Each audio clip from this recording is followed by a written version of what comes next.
누가복음 9장 10절부터 17절까지의 말씀 찾으셨으면 저하고 여러분들하고 한 절씩 교독하겠습니다. 제가 먼저 시작하겠습니다. 사도들이 돌아와 자기들이 행한 모든 것을 예수께 여쭈니 데리시고 따로 벳세다라는 고을로 떠나가셨으나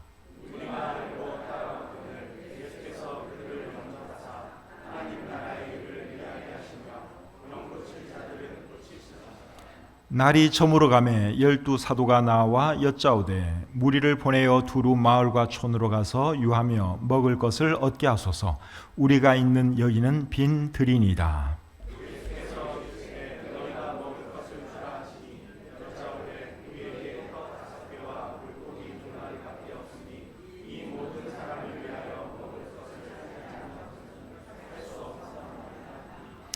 이는 남자가 한 5,000명 되밀어라. 제자들에게 이르시되 때를 지어 한 50명씩 앉히라 하시니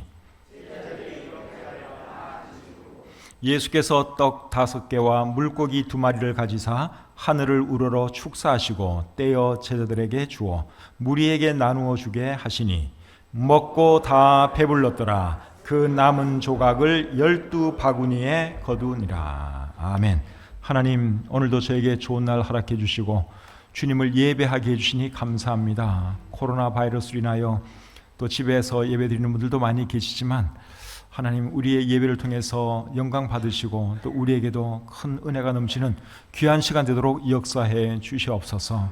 코로나 바이러스가 또 빨리 이 땅에서 사라지게 도와주시고 그리하여 온 국민이 건강하고 또 평안한 가운데 생업에 종사하고 무엇보다도 하나님을 예배하는 데 지장이 없도록 하나님 도와주시옵소서. 부족한 종이 섰사오니 하나님 능력의 장중에 붙들어 주시고 오늘 이 말씀이 우리 모두에게 큰 은혜가 되고 도전이 되게 해 주시옵소서. 감사드리며 예수님의 이름으로 기도드립니다. 아멘. 자리에 앉겠습니다. 오늘은 누가복음 9장 10절부터 17절까지의 말씀을 본문으로 해서 날 저무는 빈들에서 이런 제목으로 말씀드리기를 원합니다. 본문은 예수님께서 날이 저무는 벳세다의 빈들에서 떡 5개와 물고기 2마리를 가지고 수많은 사람들을 배불리 먹이신 기적 이야기입니다.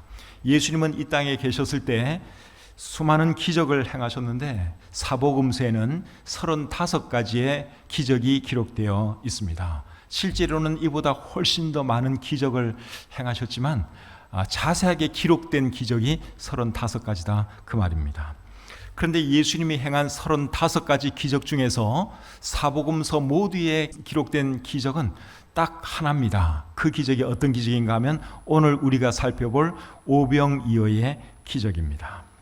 그런데 여러분, 마태, 마가, 누가, 요한은 왜 이 기적을 글에 포함시켰을까요?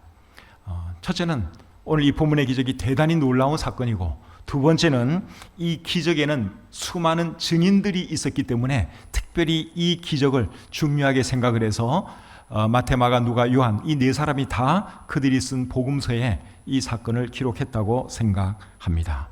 사복음서의 기록자들이 기적을 성경에 기록한 이유가 뭔가 하면 사람들로 하여금 예수님을 하나님의 아들로 믿도록 하기 위함입니다. 그런데 사람들로 하여금 예수님을 믿도록 하려면 이왕이면 기적에 대해서 그 증인들이 많으면 많을수록 좋습니다. 아무리 놀라운 기적이라고 할지라도 한 사람밖에 못 봤다, 2사람밖에 못 봤다, 그런 기적은 다른 사람들이 잘 안 믿을 수가 있어요.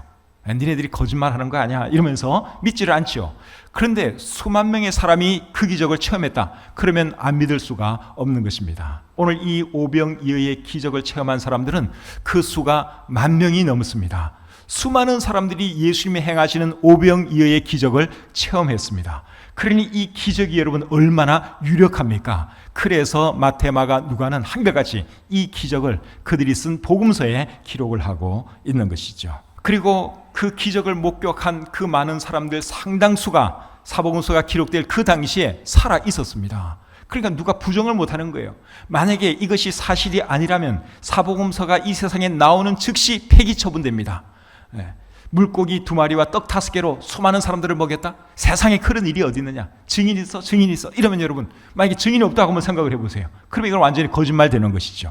그런데 수많은 증인들이 살아 있었거든요. 그러니까 이 사복음서가 사람들에게 먹히는 거예요.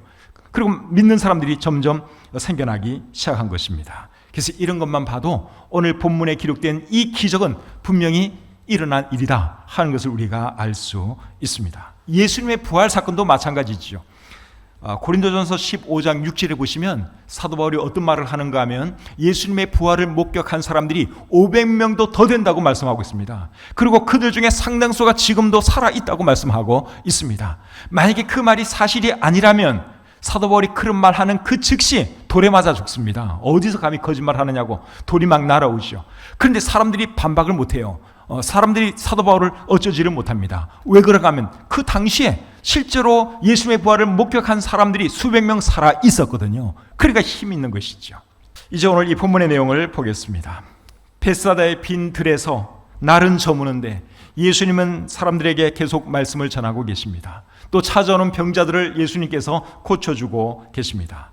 그래서 제자들이 예수님에게 뭐라 그러는가 하면 주님, 이제 날도 저물었으니 저 많은 사람들 다 좀 돌아가게 합시다. 그래서 마을로 들어가서 먹을 것도 좀 사 먹고 잠도 자도록 합시다. 예수님에게 그런 제안을 했습니다. 그러니까 주님이 뭐라 그럽니까? 그럴 것 없다. 너희들이 먹을 것을 주어라. 그렇게 말씀을 하시죠. 13절 보겠습니다. 예수께서 이르시되 너희가 먹을 것을 주라. 제자들은 지금 빨리 해산시켜서 마을로 들어가서 본인들이 좀 알아서 먹을 것 사 먹도록 하자고 그렇게 제안을 했는데 예수님은 그럴 필요 없다는 거예요. 너희들이 먹을 것을 주라. 그렇게 말씀을 하셨습니다. 이 말씀을 들은 예수님의 제자들이 어떤 생각을 했을까요? 참 우리 주님도 너무하시네. 우리가 아무것도 없는 것 알면서 어떻게 저런 말씀을 하실 수가 있나? 뭐 그런 생각 안 했겠습니까? 그때 예수님이 빌립에게 어떤 말을 하는가 하면 우리가 어디서 떡을 사서 이 사람들에게 나눠줄 수 있겠느냐? 그런 질문을 하십니다. 요한복음 6장 5절에 그런 말씀이 기록되어 있습니다. 요한복음 6장 5절 하반절 말씀 제가 읽겠습니다. 빌립에게 이르시되 우리가 어디서 떡을 사서 이 사람들을 먹이겠느냐? 이렇게 말씀하신 이유가 뭘까요? 빌립을 시험하기 위해서 이런 질문을 하신 것입니다. 요한복음 6장 6절에 그렇게 기록되어 있습니다. 이렇게 말씀하시면 친히 어떻게 하실지를 아시고 빌립을 시험하고자 하십니다. 빌립이 어떻게 대답하나 예수님이 한번 테스트 해본 거예요. 이렇게 테스트하면 빌립이 어떻게 대답을 해야 되는 겁니까? 주님, 우리에게는 가진 것이 없지만 주님이 계시잖아요. 주님은 하나님이신데 주님은 돌덩어리도 떡덩어리로 만드실 수 있는 분인데 뭐가 염려입니까? 주님 능력을 믿습니다. 주님 기적을 베풀어 주십시오. 이렇게 말하면 이게 100점짜리예요. 그런데 빌립이 그렇게 대답을 안 하고 뭐라고 대답을 했죠? 이렇게 많은 사람들을 먹이려면 적어도 200데나리온의 돈이 필요한데 우리에게는 그런 돈이 없습니다. 빌립이 그렇게 대답을 했습니다. 요한복음 6장 7절 말씀 제가 또 읽어보겠습니다. 빌립이 대답하되 각 사람으로 조금씩 받게 할지라도 200데나리온의 떡이 부족하리다. 1데나리온은 그 당시 노동자들의 하루 품삯입니다. 그러니까 오늘날 노동자들 일당이 예를 들어서 10만 원이라고 계산을 하면 200데나리온 같으면 오늘날 돈으로 얼마가 되는 것입니까? 2천만 원이 되는 거예요. 2천만 원. 그러니까 빵 하나, 우유 하나씩 사가지고 그 많은 사람들에게 돌린다 그래도 좋기 2천만 원은 들겠죠. 그러니까 빌립이 나름대로 계산은 잘 한 것입니다. 그런데 빌립이 계산하지 못한 것이 있는데 그게 뭡니까? 주님의 능력을 계산하지 못했습니다. 그런데 이런 빌립의 모습을 보면 오늘날 많은 그리스도인들의 모습을 보는 것 같아요. 사실은 우리들의 모습을 보는 것 같기도 합니다. 우리도 어떤 어려움 당하면 먼저 계산부터 하잖아요. 이거는 돈이 이만큼 필요한 건데 계산부터 하고 앉아 있습니다. 주님의 능력 평상시에는 잘 믿다가도 진짜 어떤 문제 딱 앞에 서면 그 주님의 능력은 다 잊어버립니다. 그냥 계산만 하고 앉아 있습니다. 이것이 사실은 우리들의 모습이라고 생각이 들어요. 그런데 계산이 나쁜 것은 아닙니다. 우리 주님도 계산의 중요성에 대해서는 말씀하신 적이 있어요. 누가복음 14장에 보시면 어떤 사람이 망대를 세우려고 하면은 먼저 앉아서 비용이 얼마나 들지 계산하지 않겠느냐. 만약에 계산도 안 해보고 그냥 망대 공사를 시작했다가는 기초만 놓고 아주 우스꽝스러운 모습이 될 것이다. 그런 말씀도 하셨고, 또 어떤 임금이 다른 임금과 싸우러 나갈 때 우리 군사가 저 군사들을 이길 수 있을지 없을지 계산하지 않겠느냐. 만약에 이기지 못할 것 같으면 아예 처음부터 화친을 청하는 것이 낫다. 예수님이 그런 말씀을 하셨어요. 계산의 중요성에 대해서 말씀하신 내용입니다. 그래서 계산이 나쁜 건 아니에요. 우리가 어떤 어려움을 당했다, 어떤 일을 하려고 한다, 계산해야 됩니다. 그런데 계산도 해야 되지만 우리가 뭘 잊으면 안 되는 것입니까? 주님의 능력을 잊으면 안 되는 것이죠. 계산도 해야 하지만, 그렇지, 우리가 할 수 없는 부분에 대해서는 우리 하나님께서 도와주실 거야, 하나님이 하시고자 하면 능치 못함이 없어 하는 그런 믿음이 저와 여러분들에게 있어야 하는 것이죠. 빌립이 200데나리온이 필요하다고 하니까 예수님이 그 다음에는 뭐라고 하시는가 하면, 그럼 너희에게 떡이 몇 개나 있는지 한번 알아봐라, 그렇게 말씀을 하십니다. 마가복음 6장 38절에 그렇게 기록이 되어 있습니다. 이르시되 너희에게 떡 몇 개나 있는지 가서 보라. 예수님에게도 200데나리온이었고 제자들에게도 200데나리온 돈이 없고, 그런 상황에서 예수님이 그 다음에 제자들에게 하는 말은, 그럼 너에게 빵은 몇 개나 있느냐, 먹을 것이 얼마나 있느냐, 한번 가서 알아봐라, 그렇게 말씀을 하셨어요.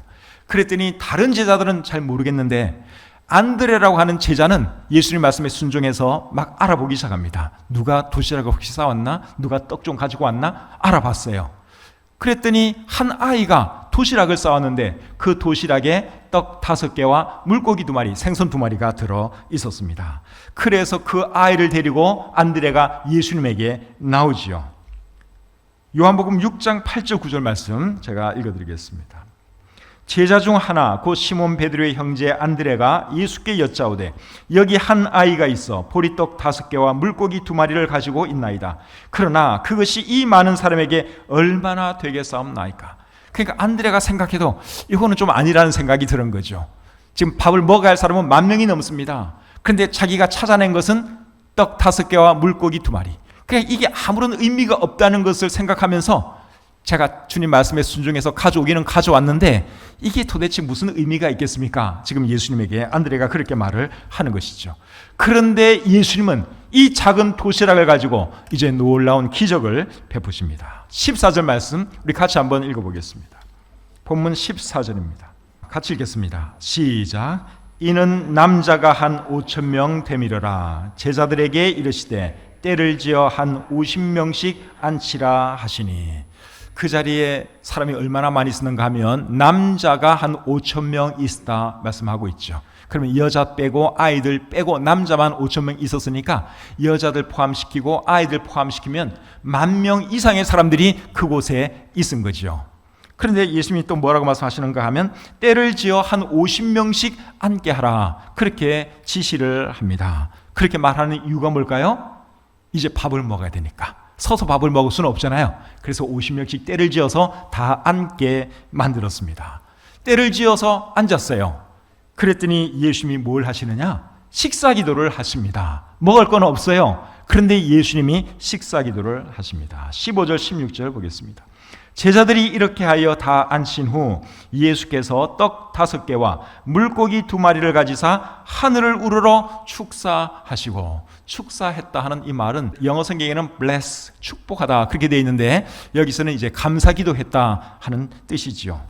근데 이 장면을 생각하면 여러분 사실 굉장히 우습습니다. 지금 밥을 먹어야 될 사람은 몇 명이에요? 10,000명 이상, 10,000명 이상의 사람들이 구름같이 쫙 앉아 있습니다. 그런데 예수님이 조그만 도시락 하나 이렇게 손에 들고 지금 기도를 하세요. 하나님, 우리에게 일용할 양식을 주셔서 감사합니다. 이 음식 잘 먹고 건강하도록 도와주십시오. 예수님이 그렇게 지금 식사 기도를 하고 있습니다. 가만히 생각해보면 이게 코미디도 이런 코미디가 없습니다. 그 기도를 듣던 어떤 사람들은 예수님이 뭐 하시나? 이런 의아한 생각도 했을 것입니다.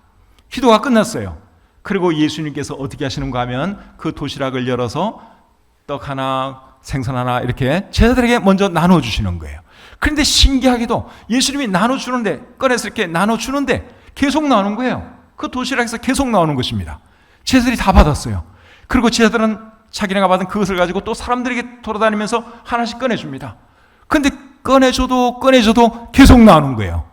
그렇게 해서 그날 수많은 사람들이 배불리 먹고도 12바구니가 남았다고 우리 성경이 기록하고 있습니다. 놀라운 일이 일어났죠? 식사기도 하기 전까지만 하더라도, 식사기도 할 때만 하더라도 떡은 5개였고 물고기는 2마리밖에 없었어요. 그런데 기도하고 나눠주니까 모든 사람이 배불리 먹고도 남을 정도로 음식이 남았습니다. 사랑하는 성도님 여러분, 기적은 언제 일어나는 줄 아십니까?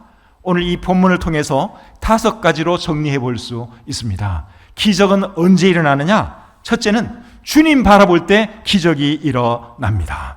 계산만 하고 앉아있으면 절대로 기적이 안 일어납니다. 그런데 주님 바라보면 기적이 일어납니다.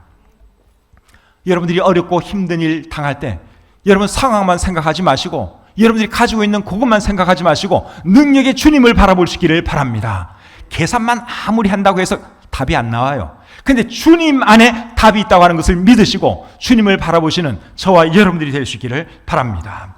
시편 121편 1절과 2절에 이런 말씀이 있습니다. 우리 같이 한번 읽어보겠습니다. 시편 121편 1절 2절 시작. 내가 산을 향하여 눈을 들리라. 나의 도움이 어디서 올까? 나의 도움은 천지를 지으신 여호와에게서로다. 믿으십니까? 여러분, 어려움이 있을 때, 힘든 일 있을 때, 불가능하다고 생각되는 일 있을 때 눈을 들어서 우리 주님을 바라보시기를 바랍니다. 주님 바라봐야 거기에 답이 있지, 그냥 앉아서 계속 생각만 하고 고민만 하고 계산만 한다고 답이 안 나와요. 주님 바라보면 거기에 답이 있는 줄 믿습니다. 두 번째로 기적은 언제 일어나는가 하면 순종할 때 일어납니다. 오늘 이 본문에서 안드레가 예수님의 말씀에 순종해서 누가 떡을 가지고 있는가, 떡이 몇 개나 있는가 열심히 찾아다녔어요. 그렇게 해서 어린 아이 하나를 발견하고 예수님께 데리고 나왔죠. 안드레가 예수님 말씀에 순종하지 않았다면 오늘 이 본문의 기적은 없습니다. 그런데 안드레가 예수님 말씀에 순종했기 때문에 오늘 이 본문의 기적이 일어날 수 있었던 것이죠. 또 예수님이 50명씩 때를 지어서 앉게 하라고 명령했을 때 제자들이 그 말씀에 순종했습니다. 그렇게 했을 때 오늘 이 본문의 기적이 일어날 수가 있었던 것이죠.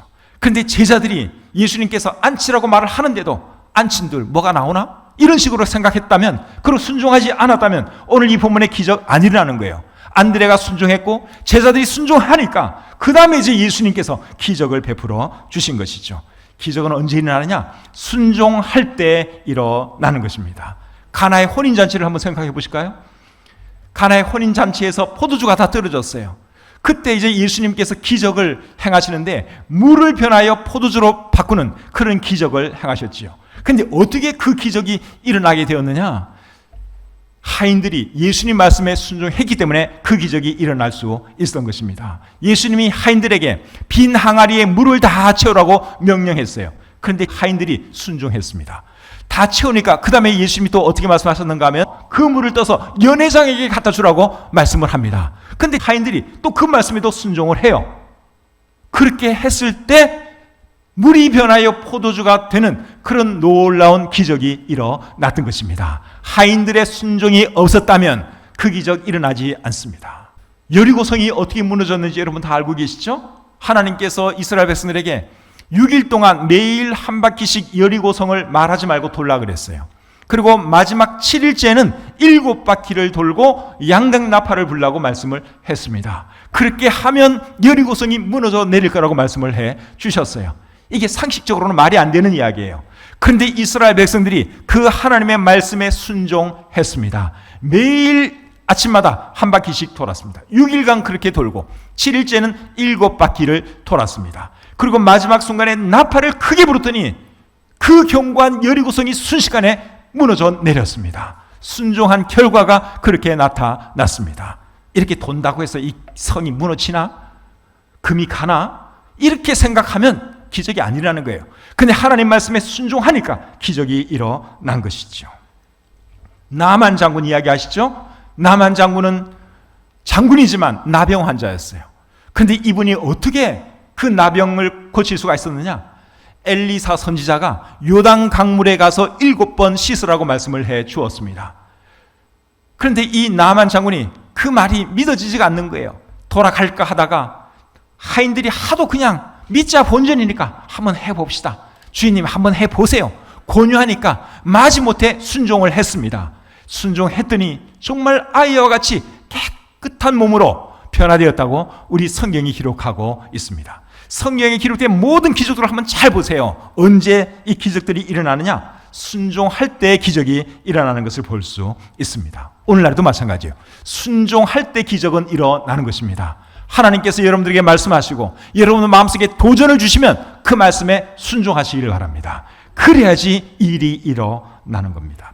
세 번째로 기적은 헌신할 때 일어납니다. 오늘 이 본문에서 한 아이가 자기 도시락을 예수님께 드렸지요. 엄마가 싸준 귀한 도시락입니다. 그거 예수님께 드리면 자기는 굶어야 되는 거예요. 근데 예수님이 찾는다니까 이 아이가 예수님에게 드린 거예요. 자기 한 끼 굶을 생각하고 그냥 예수님께 내어 드렸어요. 이 아이의 헌신과 희생이 없었다면 오늘 본문의 기적은 없습니다. 아이가 순종했기 때문에 그런 놀라운 기적이 일어날 수가 있었던 것이죠. 오늘날에도 마찬가지예요. 기적은 언제 일어나느냐? 누군가가 희생하고 누군가가 헌신할 때 기적은 일어나게 되어 있습니다. 사르밧 과부에게 일어난 그 기적도 사르밧 과부의 헌신과 희생이 있었기 때문에 일어난 기적이라고 할 수 있습니다.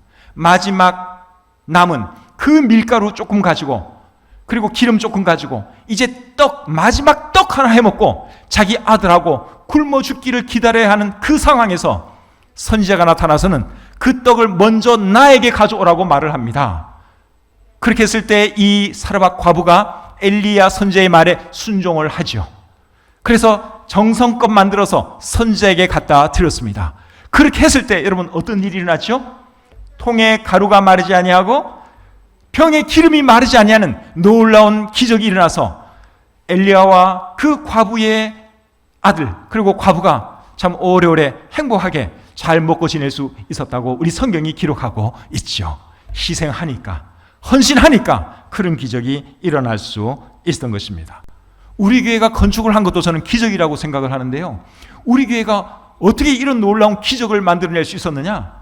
우리 성도님들이 희생하고 헌신했기 때문에 이런 기적이 나타난 것입니다. 우리 성도님들이 자기가 먹어야 할 도시락을 다 가져온 거예요. 이건 내가 먹어야 되는 건데 그 도시락을 다 내놓은 것입니다. 너도 가져오고 나도 가져오고 이렇게 가져왔어요. 그렇게 했더니 하나님께서 이곳에 아름다운 예배당을 우리에게 선물로 주신 줄 믿습니다. 누군가가 희생하고 헌신해야지 기적은 일어나는 것입니다. 또 기적은 언제 일어나는가 하면 감사할 때 일어납니다. 오늘 이 본문에서 예수님께서 떡 5개와 물고기 2마리를 가지고 하늘을 향하여 하나님께 감사기도하죠. 식사기도를 하죠. 그 기도가 있고 나서 놀라운 기적이 일어난 것을 우리가 봅니다.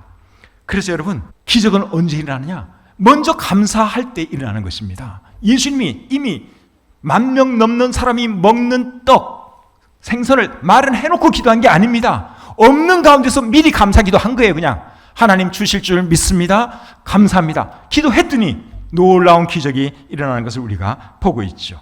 빌립보서 4장 6절에 이런 말씀이 있습니다. 빌립보서 4장 6절 말씀 우리 같이 한번 읽어보겠습니다.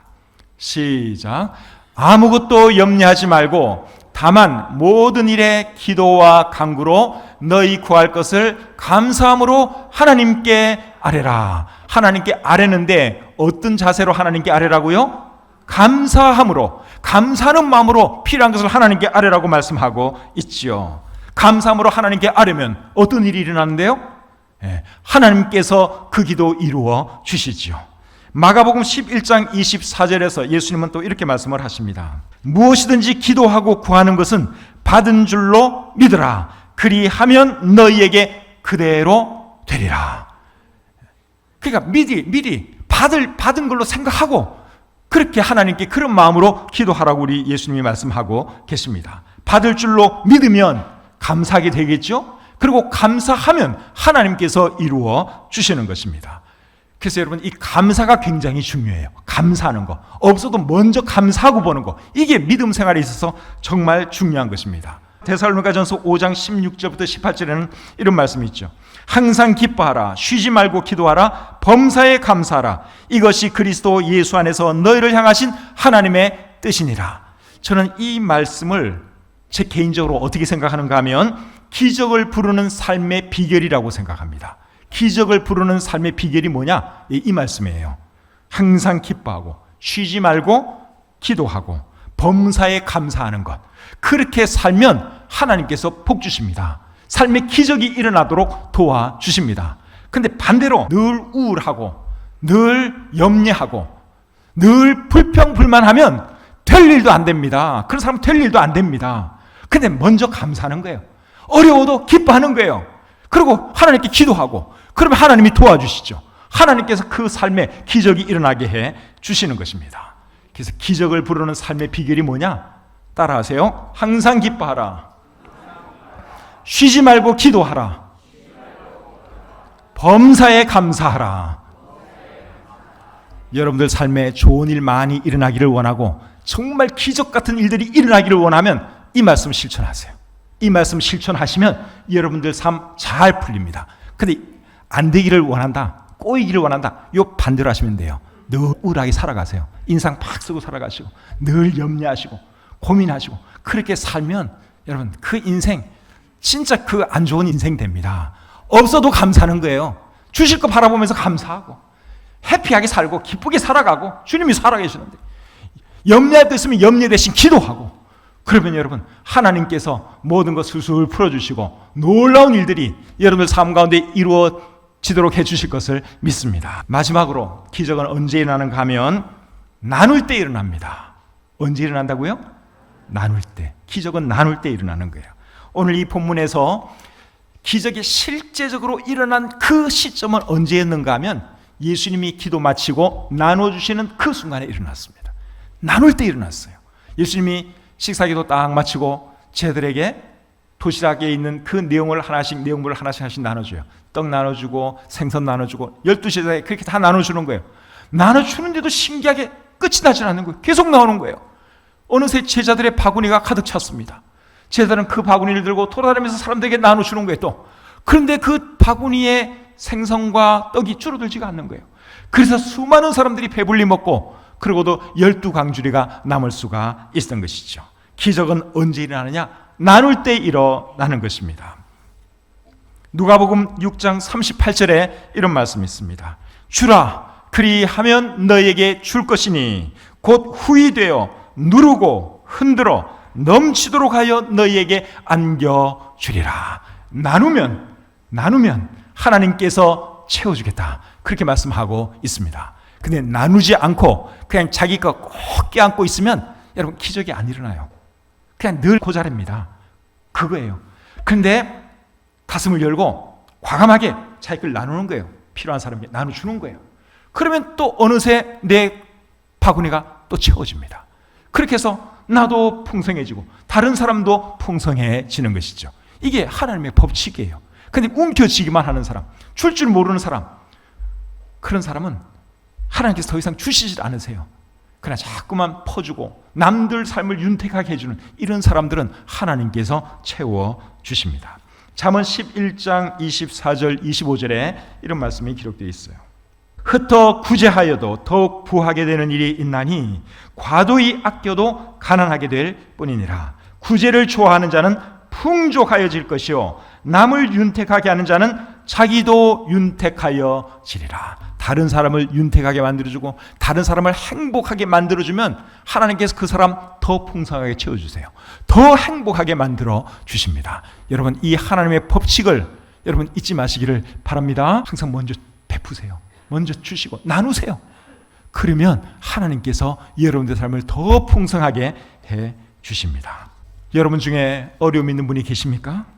하나님의 기적이 필요한 분이 계십니까? 그런 분 계실지 몰라요. 그런 분 계시면 주님을 바라보시기를 바랍니다. 앉아서 여러분의 그 상황만 자꾸만 생각하고 그 상황만 계산하고 앉아 있으면 아무런 일이 안 일어나요. 우리의 능력이 뭐 뻔한 건데 일어날 수가 있습니까? 그런데 물론 계산도 해야죠. 그러나 동시에 하나님을 바라보는 거예요. 능력 많으신 하나님을 바라보면 하나님께서 여러분들에게 능력을 베풀어 주십니다. 기대하고 뭔가 하나님께 믿음으로 나아가야지 하나님께서 그런 사람을 도와주시지, 그런 기대감이 없는 사람에게는 하나님께서 아무런 일이 안 일어나도록 하세요. 그런데 하나님 바라보고 하나님께 간구하고 하나님께 도움을 청하면 하나님이 도와주십니다.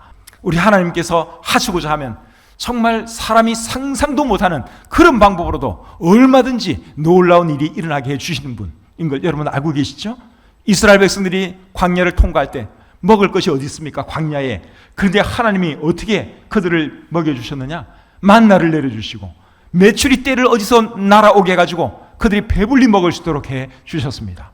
광야는 물이 없는 곳이에요. 그런데 어떻게 하나님이 물을 공급해 주셨죠? 갑자기 바위에서 물이 솟아나게 해가지고 그 많은 사람들이 해결할 수 있도록 하나님이 도와주셨습니다. 엘리야 선지자가 그릿 시냇가에 숨어 있을 때 먹을 것도 없고 누가 도와줄 사람도 없어요. 그런데 하나님이 어떻게 그 엘리야 선지자를 도와주셨죠? 까마귀를 날아오게 해가지고 하나님께서 먹을 것을 공급해 주셨습니다. 이런 분이 우리 하나님이세요. 이스라엘 백성들 앞에 홍해가 놓여 있을 때 여러분 그거 어떻게 도대체 건너가겠어요? 방법이 없잖아요. 그런데 아무도 상상하지 못한 방법으로 하나님이 이스라엘 백성들이 홍해를 열어서 건너가게 해 주셨지요. 이런 분이 우리 하나님이십니다. 그러니까 늘 우리 하나님을 우리 수준에서 생각하면 안 돼요. 내가 능력 없다고 우리 하나님까지 능력 없다고 생각하시면 안 돼요. 나에게는 방법이 없지만 우리 하나님에게는 수많은 방법들이 있고 길이 있다고 하는 것을 여러분 기억하시기를 바랍니다. 오병이어의 기적과 같은 이런 기적, 또 하나님께서 까마귀를 통해서 공급해 주시는 이런 기적, 이런 기적은요 오늘날에도 얼마든지 일어나고 있습니다. 저도 많이 경험했습니다. 제가 미국에서 생활할 때 참 가난했습니다. 공부할 때. 근데 제가 다닌 탈보신학교가 학비가 굉장히 비싼 학교거든요. 제 계산으로는 그 학교 다닐 수가 없어요. 그래가지고 참 눈물로 하나님께 기도도 많이 드렸습니다. 그런데 하나님께서 어찌어찌 하게 해가지고 장학금도 받도록 해주시고 또 이런 손길 저런 손길 통해서 결국 학비 다 내면서 공부하도록 해주셨습니다. 돌아보면 기적이에요. 돌아보면 계산으로는 안 맞아요. 희한해요. 계산으로는 안 맞는데 공부 끝냈어요. 그리고 지금은 우리 아이들이 다 커서 뭐 돈 들어갈 일이 별로 없는데 몇 년 전까지만 하더라도 우리 아이들에게 돈이 정말 많이 들어갔습니다. 두 아이 대학원 다닐 때 돈이 굉장히 많이 들어갔습니다. 한국에서도 요새 학비가 굉장히 비싸가지고 대학원 2명 보낸다 그러면 아마 웬만한 사람들이 감당하기 쉽지가 않죠. 미국은 한국 학비의 몇 배 비쌉니다. 그래서 저는 목회하느라고 신경 안 쓰고 우리 집사람이 다 알아서 했는데 집사람 말에 의하면 1년에 학비가 1억 정도 들었답니다. 1억. 제 생활비로는 감당이 안 되는 돈이에요. 그런데 신기하게 하나님께서 다 그 문제 다 해결되도록, 물론 융자를 받아서 한 그런 것도 있지만 어쨌든 하나님께서 우리 아이들 공부 다 마칠 수 있도록 해주셨다고 하는 사실입니다. 돌아보면 기적이에요. 계산은 안 맞아요. 근데 제가 이런 얘기하면 에이 그래도 목사님 뭐가 있었겠죠. 참 이런 얘기하면 제가 답답해요. 나는 기적인데 까마귀를 보내주시기도 하고요. 인간 까마귀를 보내주시기도 하고 참 하나님께서 오병이어 같은 그 작은 걸 이렇게 부풀려가지고 하나님께서 공급해 주셨는데 그 말을 안 믿는 그런 사람들이 있습니다. 참 답답해요. 그런데 여러분 저는 정말이지 이런 기적 베푸시는 하나님을 여러 번 체험했습니다. 여러분들도 아마 그런 간증하실 수 있을 거예요. 우리 하나님은 지금도 살아계십니다. 우리에게 건축한 것만 봐도 여러분 기적 아닙니까? 우리가 가지고 있는 거 뭐 얼마 안 됐잖아요. 근데 여러분 이게 지금 시세로 따지면 엄청난 비싼 건축인데 땅값 건축비하면 엄청난 비싼 그건데 우리가 그렇게 할 능력이 없잖아요. 그런데 어떻게 해서 이런 놀라운 기적을 우리가 이룰 수 있었느냐? 하나님이 기적을 베푸신 거죠. 우리 성도님들이 헌신하고 희생하고 자기 도시락 다 가져오니까 하나님께서 이런 멋진 건물을 우리에게 주신 줄 믿습니다. 우리 하나님은 지금도 살아계시고 지금도 놀라운 기적을 베푸시는 분이라고 하는 것을 믿으시고 어렵고 힘들 때 주님 바라보면서 승리하시는 여러분들이 다 되시기를 우리 주님의 이름으로 축복합니다. 기도하겠습니다. 하나님 감사합니다. 부족한 종이 오병이어의 기적 이야기를 우리 성도님들에게 해드렸습니다. 오늘 이 말씀이 우리 성도님들에게 도전이 되게 하시고 은혜가 되게 하시고 또 무엇보다도 힘들고 어려울 때 주님 바라보고자 하는 그러한 믿음 갖게 해 주시옵소서. 주신 말씀 감사드리며 예수님의 이름으로 기도드립니다. 아멘.